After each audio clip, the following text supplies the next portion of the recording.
Bé, doncs, avui ens trobem davant d'una decisió que sembla menor en aparença, però que té una gran transcendència per a la nostra identitat com a poble.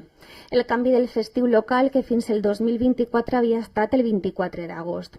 No es tracta d'una qüestió de nostàlgia, però durant dècades, generació rere generació, el 24 d'agost ha sigut festiu a Godella. 44 anys puc recordar jo. I molts més dels nostres majors, que ens han transmès que aquest dia era part del batec del poble.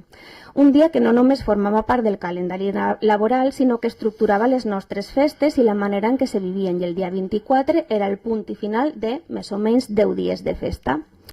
És cert que, com en molts municipis, els patrons o patrones solen marcar els festius locals, però la realitat és que en Godella la festa del 24 d'agost ha anat més enllà d'un simbolisme religiós, convertint-se en un element de la cultura popular.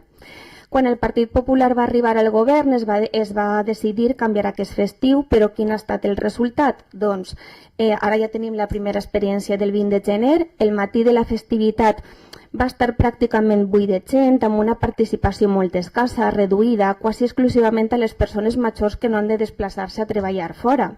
Per la vesprada és cert que hi hagué més gent.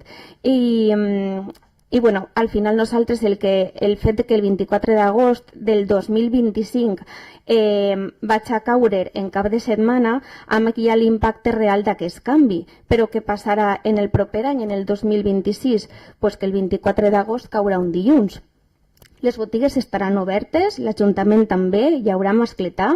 Les persones que treballen fora hauran de demanar-se un dia lliure per poder gaudir de l'últim dia de festes del poble. Les festes d'un poble no són només un seguit d'actes en un programa, les festes són el que ens uneix, el que ens diferencia d'altres municipis, el que ens fa poble. El Partit Popular vol justificar el canvi en el fet que el patró de Godella és Sant Sebastià, i ningú qüestiona això. Però no sempre les festes d'un poble es marquen exclusivament per raons religioses. Hi ha tradicions que tenen en valor elles mateixes, que han resistit el pas dels anys i que formen part del nostre patrimoni immaterial. La pregunta que s'hem de fer és quin benefici té canviar un festiu que durant tota la vida ha funcionat i que és part de la nostra essència com a poble, perquè la realitat és que no hi havia una demanda ciutadana per a aquest canvi ni tampoc ha suposat una millora en la participació. Per tot això, des de Compromís votarem en contra de la proposta del Partit Popular, no per un capritx polític, sinó perquè hi ha coses que val la pena conservar i aquesta és una d'elles. Les festes de Godella són del poble i per al poble el 24 d'agost ha de continuar sent un dia de celebració, de trobada i de tradició viva.